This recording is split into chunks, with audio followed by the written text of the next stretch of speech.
now. Tall Paul was just gone. Didn't care. Oh my God. I mean, what has it been like in all of the different stuff that you've done, just like running into characters around Carbondale? I mean, have you just gotten to know or see or engage with everybody and every type of person that there is to be? Well, when you've been in Carbondale 45, 50 years, you've gone through some characters. The people who have passed through Carbondale and those who have stuck around. So it's an interesting community where you have a lot of different types of people that show up and pass through or stick around. Yeah, and I the faces change, or maybe it's just the names that change. The faces almost look the same. Like it's even the hairstyles come around. Like eventually you get back to the mullet or the big bushy beard or whatever it may be. Things are cyclical, that's for sure. I love it. I'm a fan. I mean, and it's a recurring, the replenishing aspect of it. I don't know. Everybody always seems to get their particular space in any particular generation. At this point, I'm like looking, going, who's the next Joe C, right? Like who fills these kind of shoes there? Yeah, he was one of a kind. He was a special person.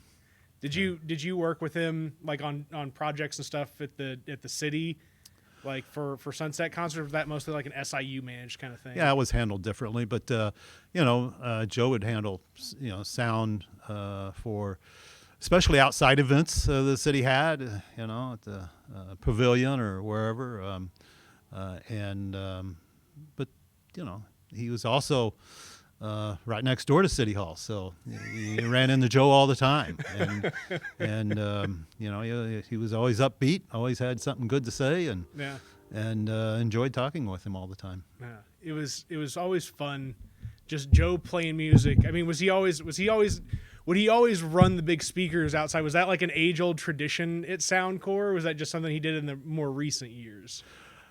I can't remember when he didn't do it, so.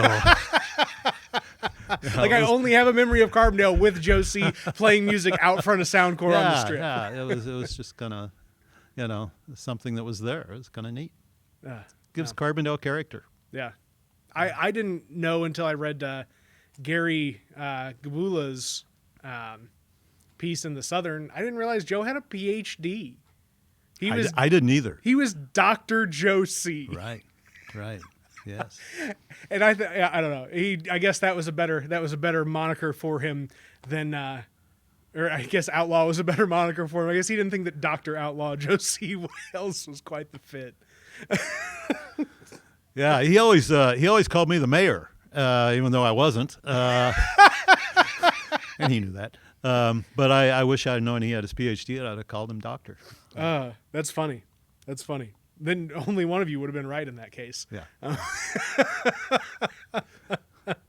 That's actually a good transition point right there to get us into episode 38 of the WTF Carbondale podcast, where we talk to interesting people about their interesting lives and tie it all back together to this little old place we call home, Carbondale, Illinois. And for episode 38, as part of the ongoing series where we're talking to candidates for the 2021 city council race, but people that are just as interesting as anybody else in this town, we've got Jeff Doherty, who I am really excited to talk to, because probably not everybody likes the nerdy stuff. All the back end, all the bureaucratic just activity that people like to make fun of, but ultimately keeps things going. I look forward to nerding out about that at some point in time in this podcast. Are you calling me nerd? No. Nerding out, and I guess I'll also say nerds got a positive connotation these days. I just heard it when they were launching or they were dropping Perseverance on Mars today. I remember listening to some of the high school kids that were doing science projects related to it, and the one said, "What's up, space nerds?" And I was like, "That's good." Yeah, well, nice. They just landed on Mars and they came up with the vaccination for COVID-19 too. So that's all good stuff.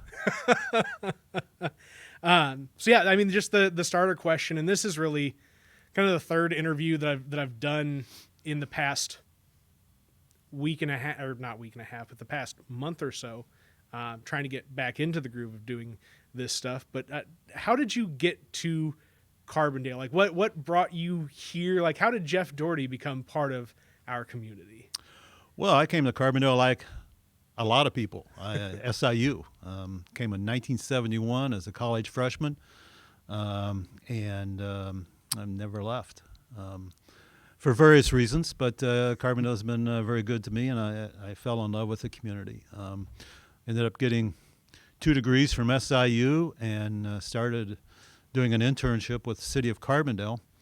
And after the internship, they gave me a regular job. I worked as in the housing rehabilitation program, rehabbing homes in Carbondale, mostly at that time in Northeast Carbondale. And so that was my entry into city government. Even though I had a master's in public administration, that was my entry. And then I worked about 6-7 years on the railroad relocation project. Okay. And you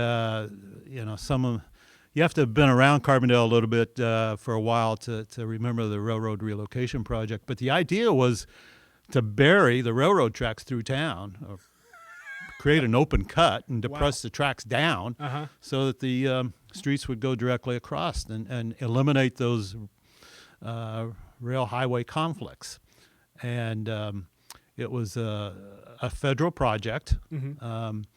Kenny Gray, initially, when he was congressman in 1974, got Carbondale included in this program at the federal level, and ended up, getting about $30 million over the years for different things. We built what I still call the new Amtrak station, and it's interesting, being on the council right now, and one of the projects we're working on is replacing that. So that kind of dates me as well.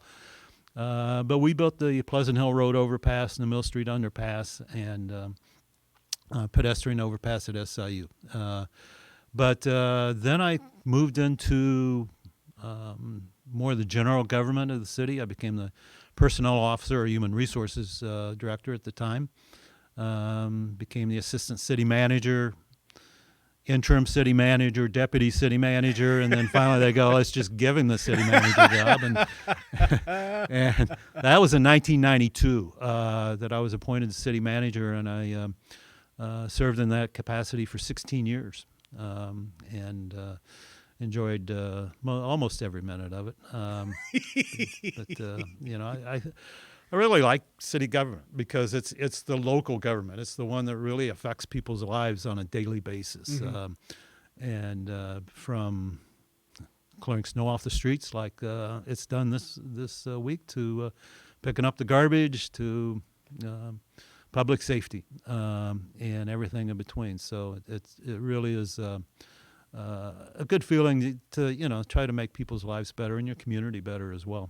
I love when people decry government, like, government this and government that, but it's like, you like water for the most part in most places of this country does all right. Obviously, we have major shortcomings in clusters around the country. It's like, do you like your trash picked up? Okay, cool. Do you like being able to drive? And sure, there's a pothole or two, but at least there's a road. Like, right? Yeah, it is interesting. I mean, people complain, and that's human nature, and that's fine. And because things can get done better, and maybe they have a good idea to do it better, and that's fine. But it is the basic services that makes the town go, and that's when you think about local government, you start with those basic services: police, fire, water, sewer, roads, and then you go out from there. What was it like? I mean, because having an MPA, many years ago, seems like it is a different proposition than it is today. I mean, even in general, it used to be get your bachelor's and you're okay. Now it seems like you've got to get your master's to even be competitive in an arena like that. What was it like having a master's degree, were you working around people that had similar education levels to you, or did you have a bank of knowledge that was different and beyond what maybe our city government had kind of had experiences with? Well, that's being in Carbondale, a university community. That's a good point. There's a lot of educated people. Yeah, whoosh, right over top of my head. And so, and you have people who have a degree, advanced degree in something, and they're working in a completely different field of some sort. But your degrees are one thing, but the experience is the other. And so, you work around people who, especially when I was starting out and working around older people who had a lot of experience, and you learn from them.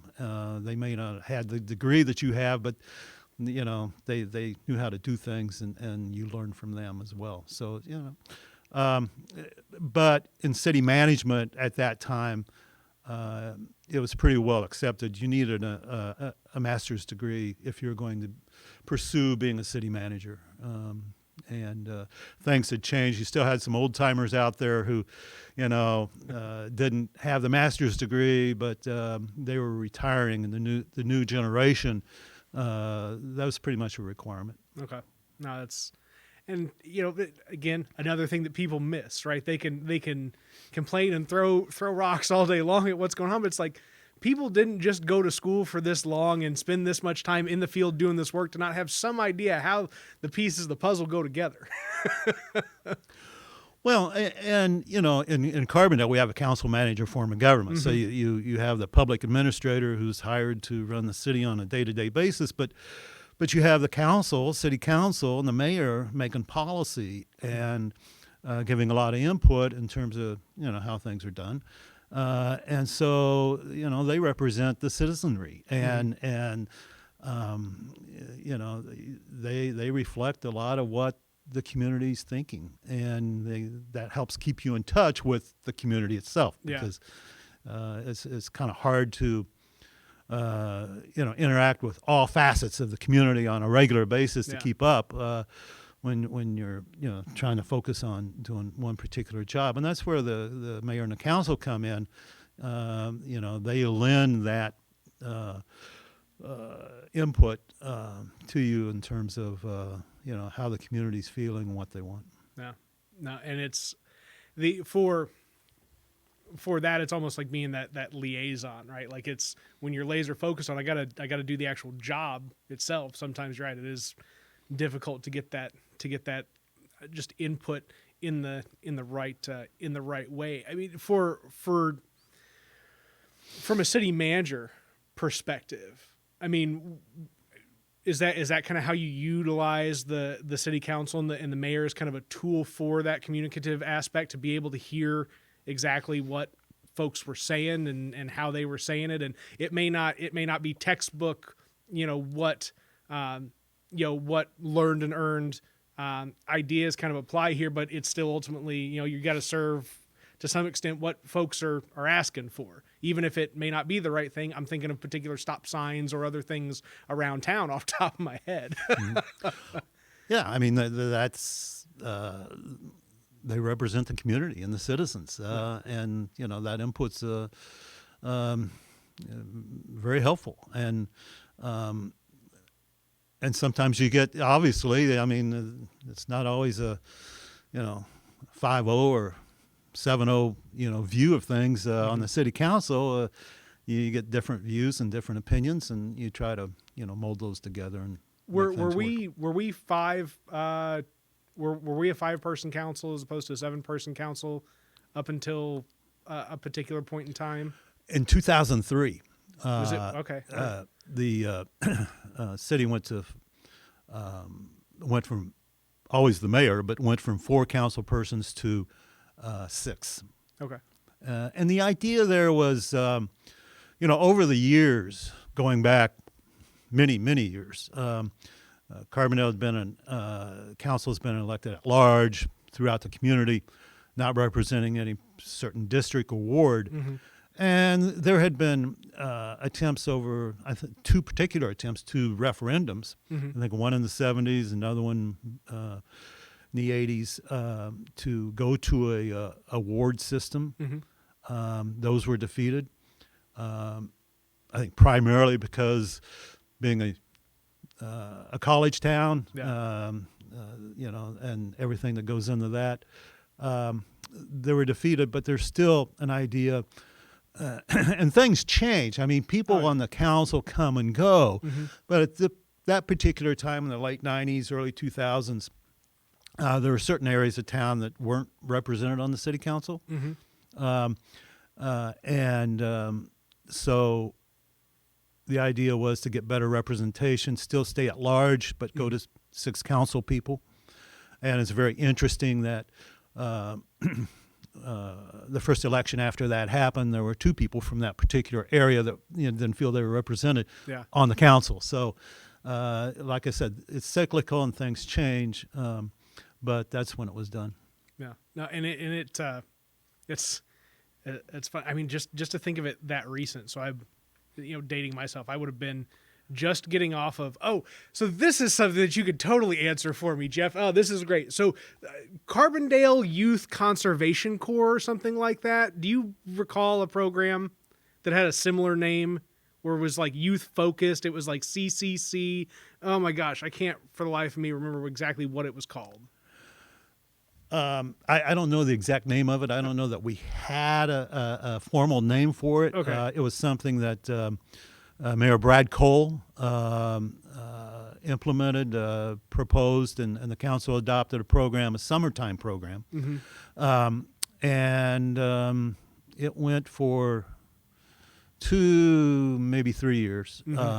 And the idea was to clean up the community. So they'd go out in groups with having a leader and go out and clean up properties, what have you. And it was a good program. It was very beneficial. It was very costly. I mean, it was, and that's, I think, why it was terminated about the time I left the city, because of budget considerations. It was around $300,000 a year for that. Yeah, like real pay in.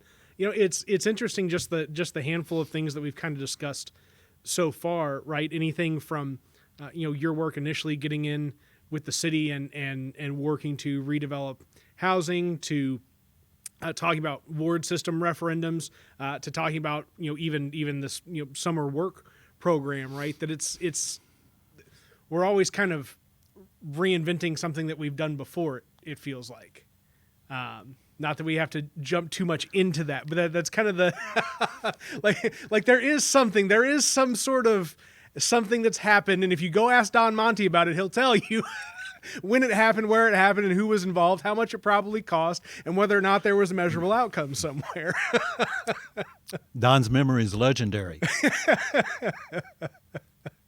He's got it all parked back on that acreage right in the middle of town. That's what it is. Somewhere back there are Don Monty's memories, and they are golden to this town. Used to go to Don and say, Don, what's the story on this? Well, one time we went to him, he goes, I don't know, I forget. And I'm going, what do you mean you forget? You don't forget anything. Tom Grant told me a story once about going to Don for something, and that Don has a stack of papers on his desk from the desk to his shoulder darn near, thinks about it, and just licks his index finger, goes tick tick tick tick tick tick tick tick tick tick tick tick tick tick tick, shoo. Here you go, right? And well before anything was digitized and filed away and you could Control F and keyword search, there was just Don's memory. Yeah. I mean, that's a classic description. Obviously, it's somewhat exaggerated, but not a whole lot.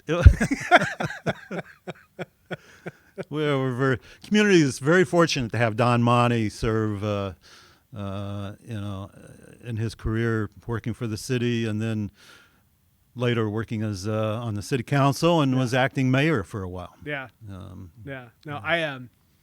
that was I remember going to Don about something with the crying baby in my arms and the whole shebang, and he was just able to kind of nod and figure it out and get me going the right direction. It was a good experience. Now I wish I could remember, because I think it was something having to do when Neil Dillard was mayor, right around the end of his tenure, late 2000s.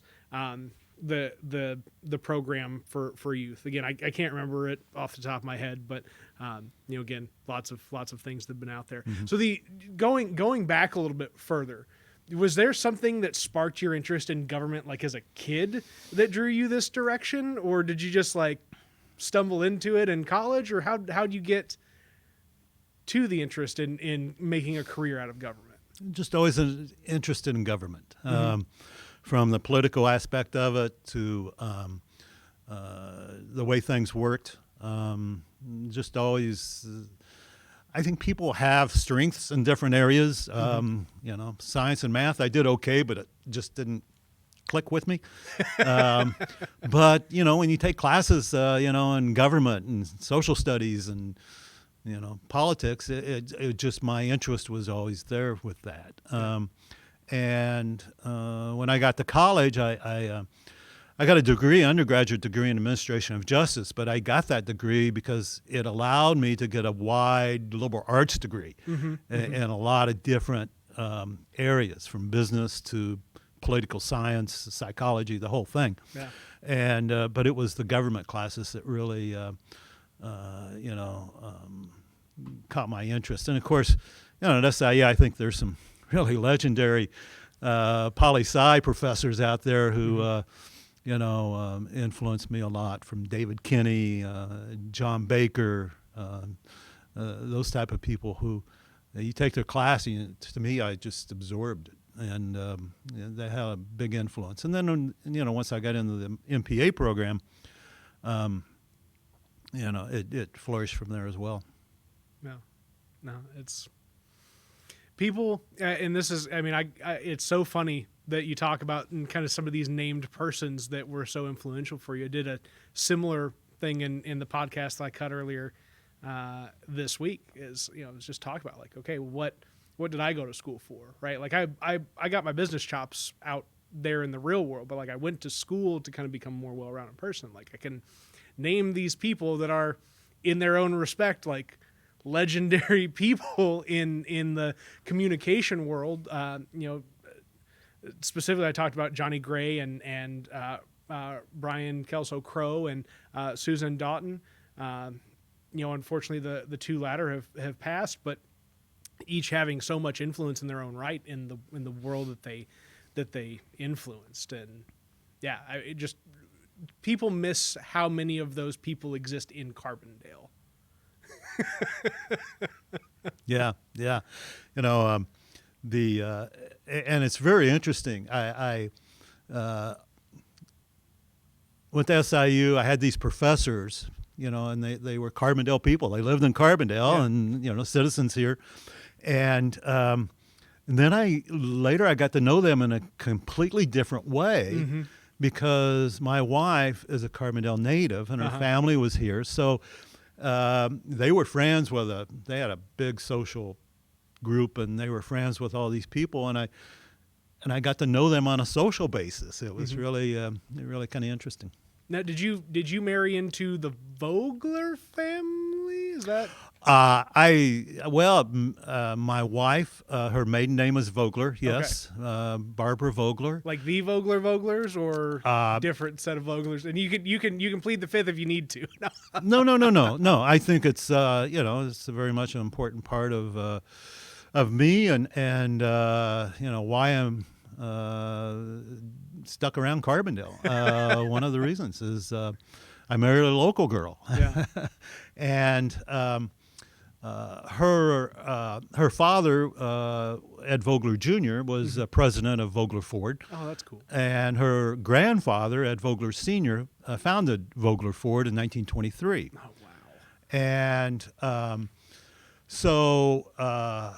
they don't. It's still the Vogler Ford, but the Vogler family hadn't had any interest since Barb's father retired in the late 1980s, and there's Okay. no interest there. So anybody who thinks, and some people thought, well, his family owns the business, and that's where the city always buys their cars. Not the case. There's no interest there. The Vogler name was very strong, and the goodwill there, and they kept it when the buyers that bought it from the family. But some interesting things about the Vogler family. That obviously they've go back and some of the old Carbondale, growing up here and everything. But I'm so sorry. Shame on me for not turning my phone off like it needed to be. Sorry, Jeff. That was impolite. This is the really exciting story that I really wanted to get to and talk about, was what your institutional knowledge on the Vogler Ford legacy was, because I have no knowledge of it. Well, I think one of the more interesting things about the Vogler family, aside from Vogler Ford, and that's everybody knows Vogler Ford, is that my wife grew up in the Hunley house. Okay. Wow. Okay. Her grandfather bought the Hunley house from the Hunley estate following the murders in 1930. Whoa. And so her father, grew up there. Mm-hmm. And then once her parents, her father went to school out east and met her mother, and they came back to help run the Vogler Ford. But from the late 40s on, her father and mother lived in the Hunley house and raised, the 5 kids there, and eventually sold it in 1971. But from 1930 to 1971, that was really the Vogler house, and where the Barb and her brothers and sisters grew up. Did she ever have any spooky stories from the yes. house? Or Oh yes, yeah, and it was always funny there for a while around Halloween. Reporters from the Daily Egyptian would call up Barb and her mother and come over and sit down, and they'd tell the stories again about everything. They'd write the news stories. But there were things that happen that sounds in the house and so on that any old house makes. But makes a good story whenever there's supposedly haunted. Yes. Oh man, I wish I could blame the cracking and the crinkling in my baseboard heaters on ghosts and not needing to do a little bit of repair around the house and bleed the lines. Right. Right. So that's I met Barb, and she had been away to school and came back in 1977 to go to law school at SIU. Mm-hmm. And we met that summer and started dating, and when she finished law school, we got married. So that's cool. A lot of policy in your household, a lot of rules, I bet, between an MPA and a lawyer. One's going to put them in place and one's going to litigate them. I imagine the win-lose ratio on that one's probably not in your favor, Jeff. No. That's good. That's good. Are the kids still around here? Have they flown the coop to greener pastures? Or our son Jeffrey lives in St. Charles, Missouri. Has 2 children, married, works for a company in St. Louis, and he started out at SIU and then finished a degree in St. Louis and ended up getting his master's at St. Louis University. So he's done well. Nice. Our daughter Sarah, she went to school in Memphis at Rhodes College, and then eventually got her MHA and MBA at St. Louis University. Her husband, Ross Gray, who's a Carbondale native. Ross is married to your daughter? Yes. I love Ross. Ross is good people. Anywho, yeah, yes. No, I bet Ross was a little bit older than me in school. I think he graduated 05, 06, something around that. Probably, yeah. I guess, yeah. I think longer. Was maybe your earlier. I'm not age quite as... sure which. Sarah's 08. Okay, all right. Wow. Okay, cool. She's one. All right, gotcha. Yeah, and He went to med school, and Sarah was doing her studies in St. Louis, and he got his residency in St. Louis, and they were up there for 3 or 4 years, and he came. They wanted to come back to Carbondale, raise their family, and they have been here for a little over a year now. He's a hospitalist at Heron Hospital. Nice. And Sarah just started a job with SIH, so and they That's have phenomenal. 2 little boys. So it's nice to have him here. Although it's a real bummer with the COVID because Yeah. we don't get to hug the kids, And especially them working in healthcare. I mean, well, yeah, especially Ross because he handles COVID patients at Heron Hospital, and so it's been a long year, and but next week we get our second shot. So the time is nearing, so maybe we can give those kids a hug. good. Have they got a chance to get their vaccines as well since they're working in healthcare, or are they still? Ross he's had both Cool. shots, and I think Sarah has her first one tomorrow. I think. Awesome. It's just the start of some kind of relief. I did a podcast with Dr. Jeff and Ripperda. I always butcher names. I'm real bad with names, Jeff, as you could tell when I was starting to try and spell yours earlier on the graphic. And had So to I go back through up. life spelling my name, so I don't take it personal. Oh man. But and he made a post the other day on Facebook, and he was like, "Here's where it is with efficacy, and 2 weeks out to 3 months out, and here's where it's at, and all the studies." And he's like, "But that doesn't mean just get laxed with all this. Like, Right. still be mindful. Like, would Right. I go somewhere where everybody's vaccinated and feel comfortable? Absolutely. But does that mean that I'm just gonna sit on my hands and pretend like everything's happy hunky dory yet? Not quite." It's like, all right. Yeah, I don't know that we will change our ways. Barb and I have been very, very careful. We from March to August, I didn't go into any stores, and I was one who went to the grocery store every day because I Yeah. like to grocery shop, and I like to cook. Yeah. And through August, we just didn't do that. We ordered our food and had it delivered. Things started getting a little loose, a little things were looking pretty good. So I started, kind of venturing out into some stores. And then the last wave, from Thanksgiving on, we've just been picking up our food, ordering it, and not going in the stores. It's just, it's not worth it, the chances that, the whole thing presents. I agree wholeheartly. I wish I'm not going to go down this rabbit hole because then I'm going to have to cut parts of this podcast out, or else I'm going to go home to a butt chewing. So this is really interesting. So the food thing, right? I love that concept, Jeff. That you like to shop for groceries. You like to put together, actually put together the components in the grocery store and then bring them home and put them together. So it's kind of a 2-part exploration that I want to do here. One is Chef Jeff. The other is Jeff as a food critic for Carbondale and its restaurant scene as it has ebbed and flow over the years. Which direction do you want to go first? Chef Jeff. Chef Jeff.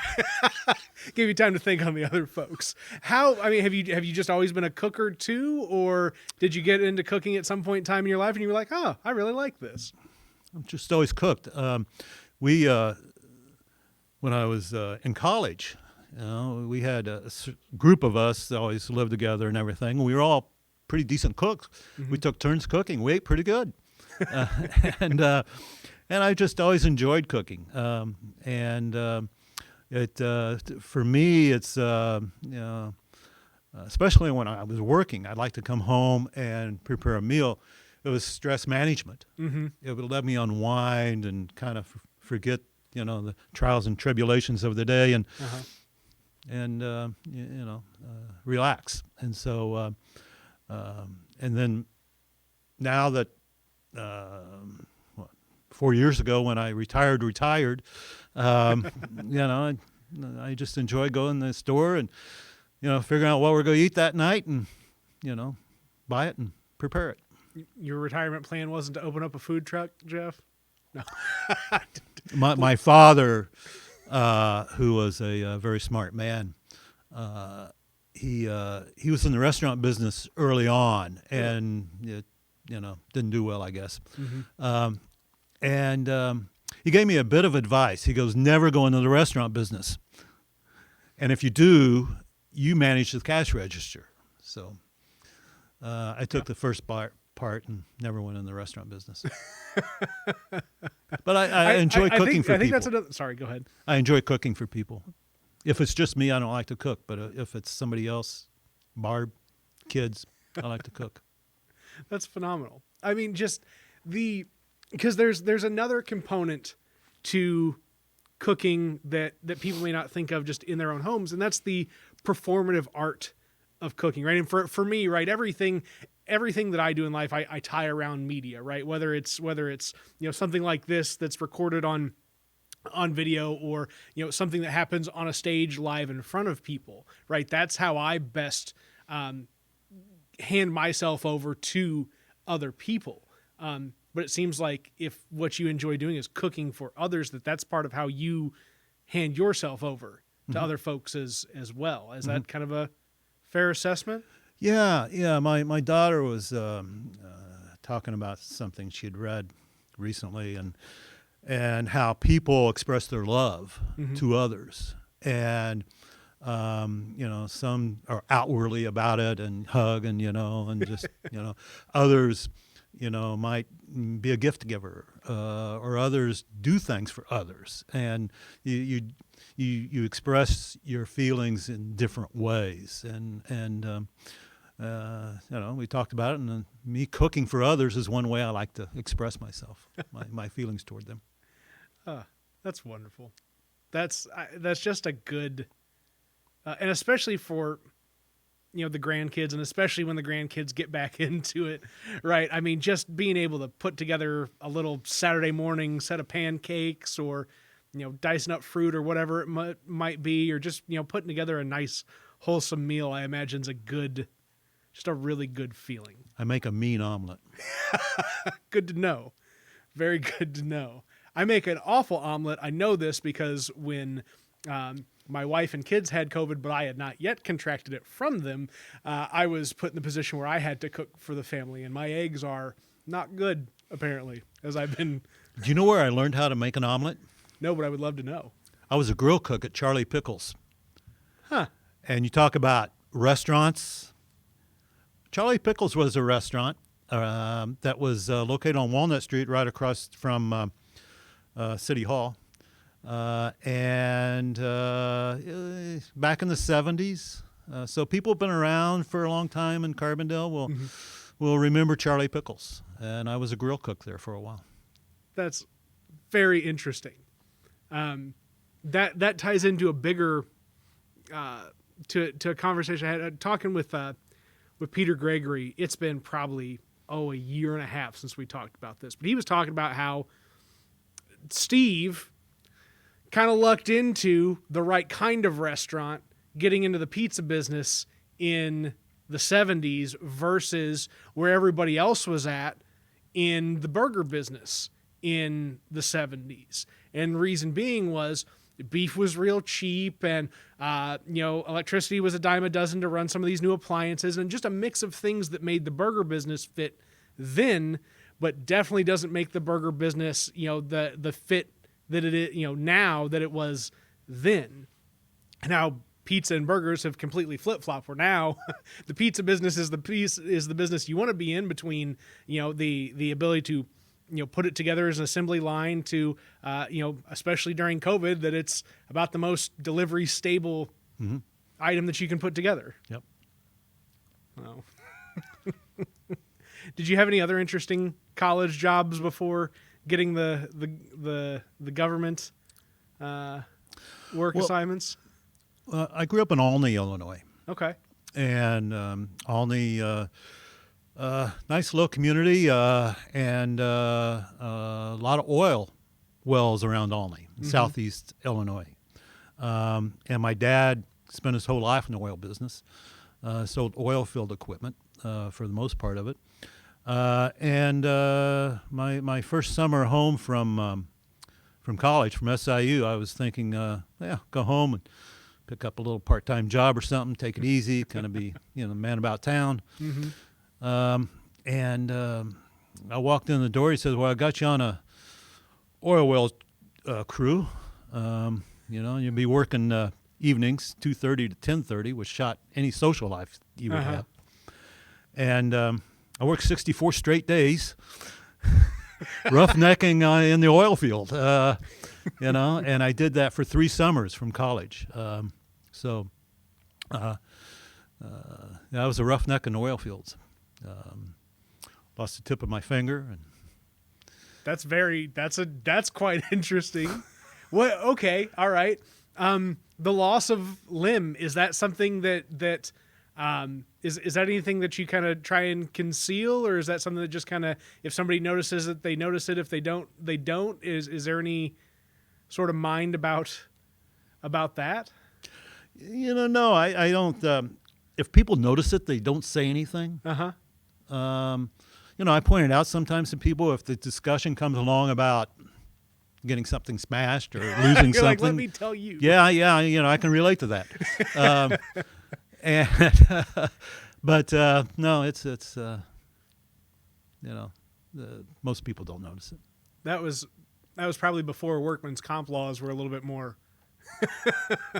Well, I got workers' comp, and the insurance man came in and sat down, was very matter of fact, and said, you're a 20-year-old single male, which doesn't put a lot of value on you, in that, and your fingers are worth so much, and that's worth the least.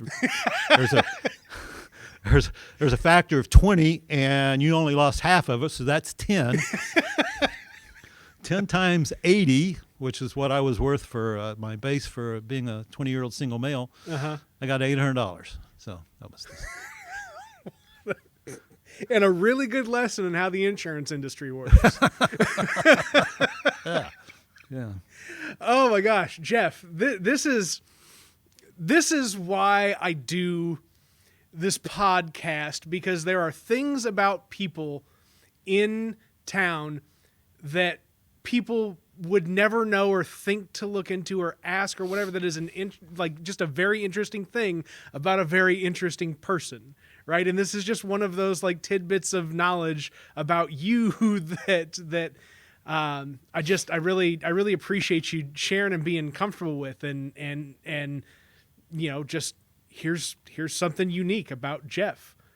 Right? Yeah, well, it's who I am. So 9.5 fingers. We're all there. We're all there. Now I do have friends. When they I kind of go like that. Say, don't give me 4.5. The best part is being a good sport about it too. Oh, it happened. Was that later on in the roughnecking or early on in the roughnecking? It was, I tell you when it was the summer of 1974. And while I was off mending, I watched the Watergate hearings. Ooh, okay. And so that was kind of interesting. I got, had nothing else to do except lay on the couch, hold my hand up, and watch the Watergate hearings. So, did watching the Watergate hearings shape part of your interest in ethics and ethical stances in the operation of government? Yeah, I don't know if it shaped it. For me, you and for a lot of people that, basically you realize that not everybody in government's above board. And a lot of people knew that before, but, for, somebody young, kind of coming up, it was, wow. They really do that? I kind of trusted them. Which is, it's kind of interesting because, people think government or local government and, the politician or whatever, and they're just in it for this or that, or, they're not, don't handle that correctly or whatever. But in city management, in the profession of city management, the International City Management Association, you have a code of ethics that you swear to, basically, and operate under. And if you want to be a member of good standing, you have to live by, those tenets that they set forth. Being apolitical, not, being partial to any one political party or outwardly, or any, person on the city council or whatever. You pretty much need to be apolitical. In fact, the city manager's apolitical, but a lot of people say they're the most political people in town because they have to make those compromises and work with everybody. But the profession is very strong on ethics and very strong on good government and operating in the proper way, and that's pretty much how I was trained and how I've always operated. And continue to is my involvement on the city council. That's great. That's great. The when did the Freedom of Information Act, was that something that was passed during your tenure? Did that come up? I don't know for sure if that was that like mid 90s, or am I way off base? Yeah, it changed. There was always some stuff there, but the Freedom of Information Act was in the 90s when it came along, and in terms of what we have now in Illinois and operate under, and there were some major changes that you had to go through in terms of providing that information that's requested and having the procedures to do it and so on, and having designated people in your organization who is that officer who handles those requests, be it the city clerk or I think in the police department there's somebody there that handles them for the police department. So the I imagine that was just a different world before primary amount of our communications were digital and again easier to query as opposed to having to have Don's finger go tick tick tick tick tick.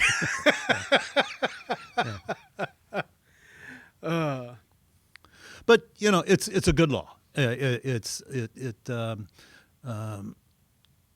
helps assure that there's good government there. That things are open, transparent, and that people can find out what they need to find out. And if there's something rotten in Denmark, then that kind of helps bring it up and bring it out there. It's wild that it really is just as easy as a Freedom of Information Act in some cases. I think of so just a key component of local journalism has always been the ability to investigate what's going on in your own backyard and give it the same scrutiny that major news outlets give national headlines. And somebody that's always done real well with this, even though I may disagree with him politically, like I agree with him as a person and what he does, is Jeff Egbert in Perry and Franklin County. He runs the Pinckneyville Press and the Franklin County Gazette and a couple other papers, a radio station, just a mix of stuff. And he's always pushing hey, without us, without what we're doing, we wouldn't have better government. And he's like, and the tool that we use to do that is the Freedom of Information Act, because that's how we look at things, analyze the documents that aren't the things that the general public's going to read through, and then synthesize it so we can put it out there for people to read and consume. Right.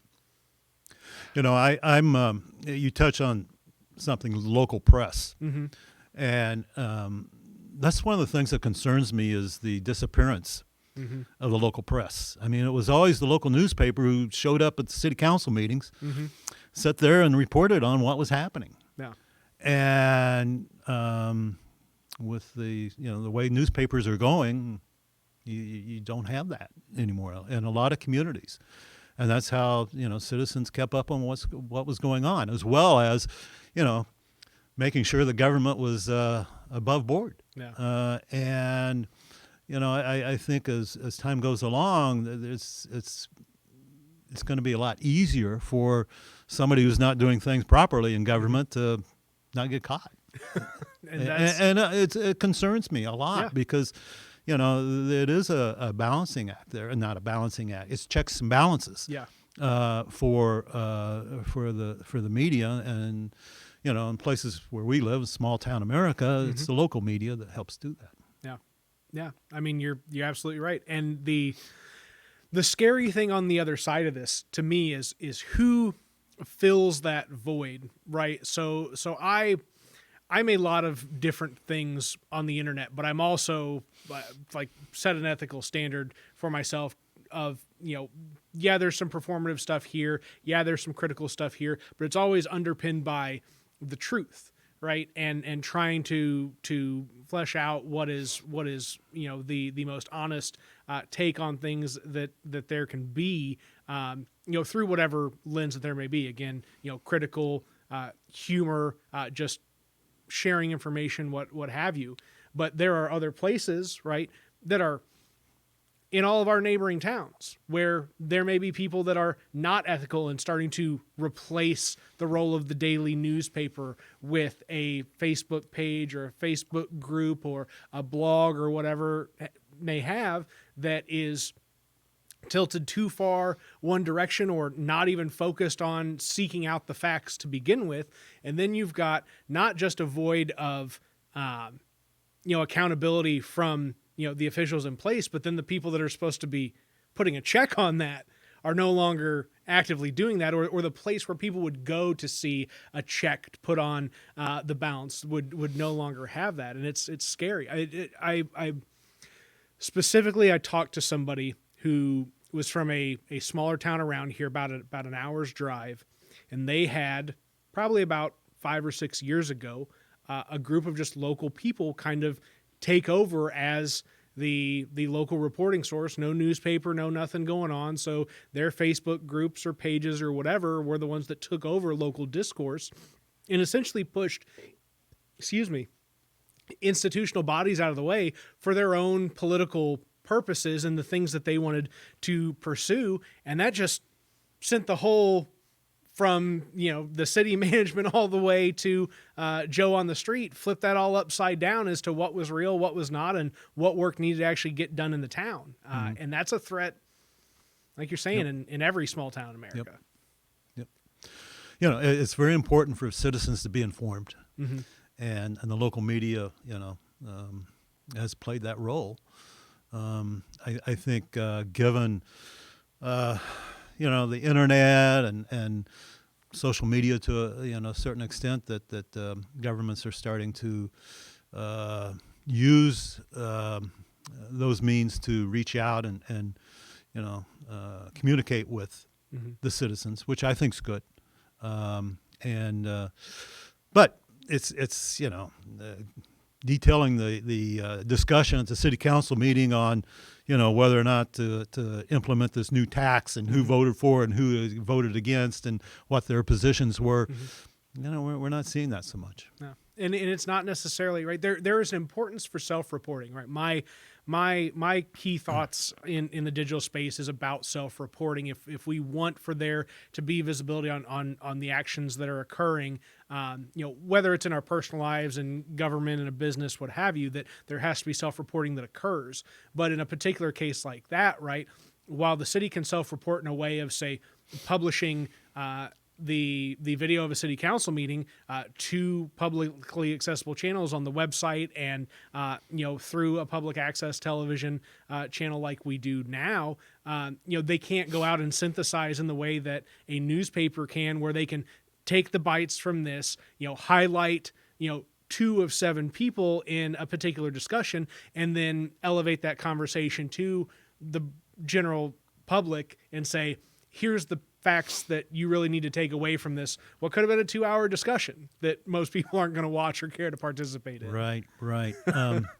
And I think, in terms of citizen access, one of the things that really bothers me about this past year, and given COVID, is that public bodies, or a lot of public bodies, don't meet in public session. I mean, we meet in public session per the law by Zoom or whatever program we use. I'm not sure which, but it's Zoom-like. Yeah. And, from the confines of my home and everyone else, from their homes, and we're not getting together. And it's very hard for citizen participation. Mm-hmm.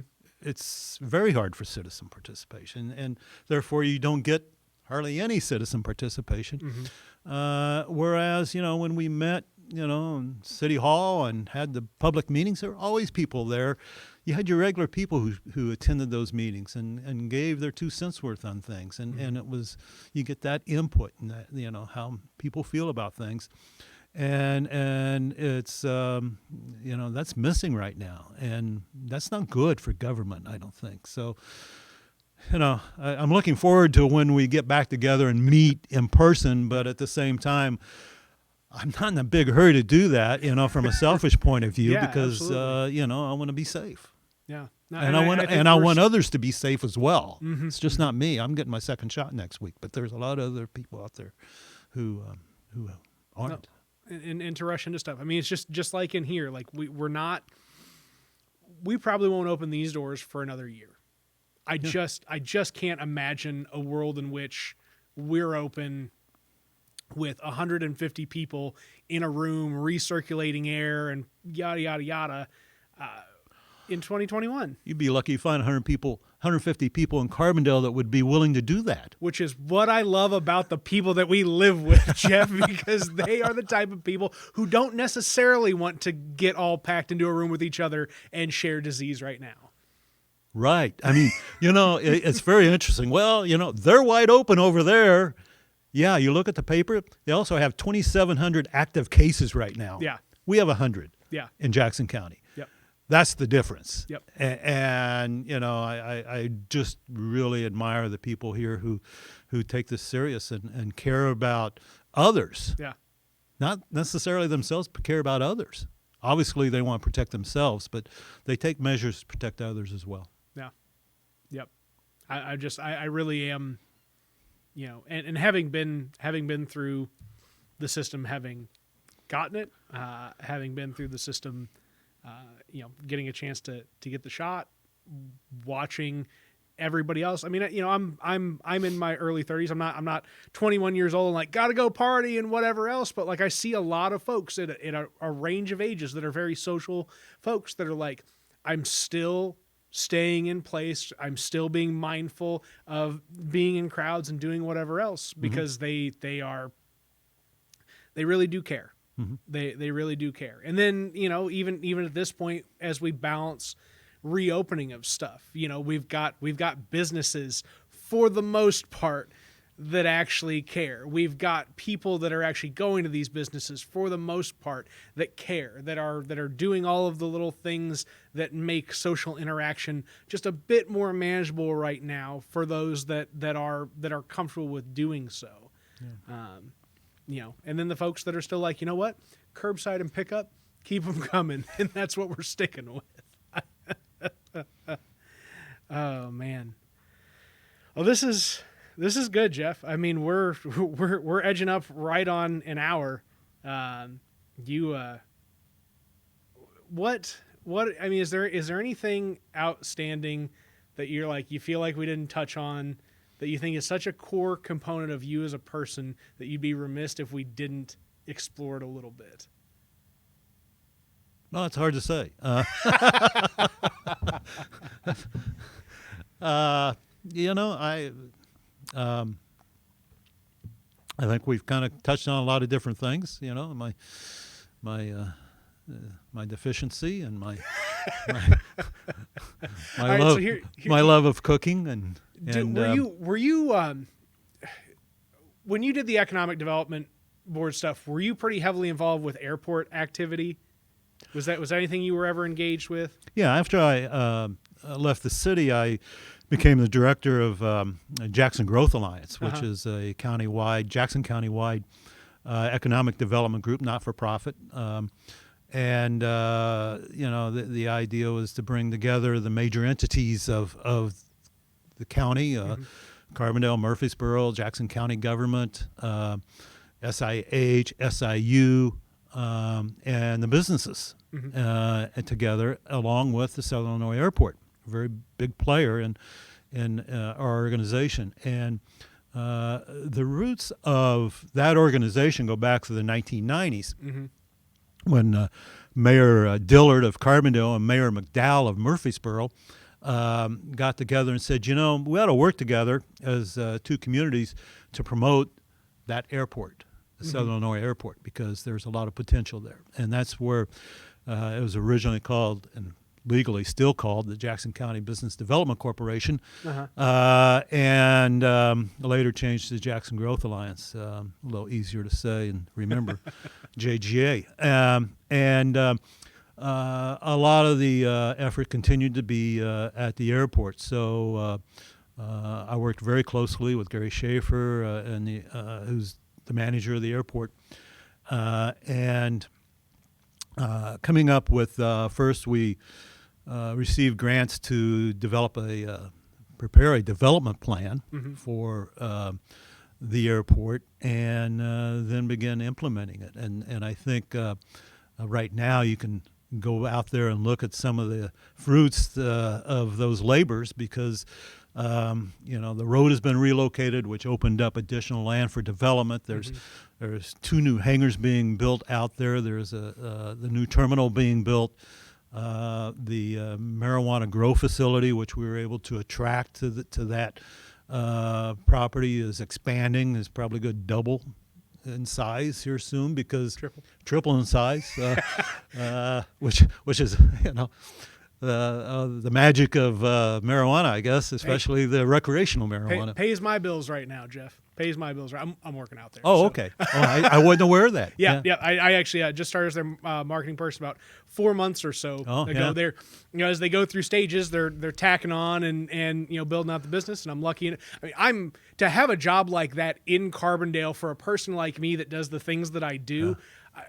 That's unreal. Yeah, it's unreal that it's right here in my own backyard. Yeah, I think IESO is a good company. Yeah. We were lucky. Well, in fact, it was so interesting going through that whole process, because they weren't the only company wanting to locate here. Really? Okay. There were 4 applications total that proposed that site. And we were working with all of them. Because one, it was one of the few sites in Carbondale that fit you could be able to put that there because of zoning requirements and distances from schools and everything else.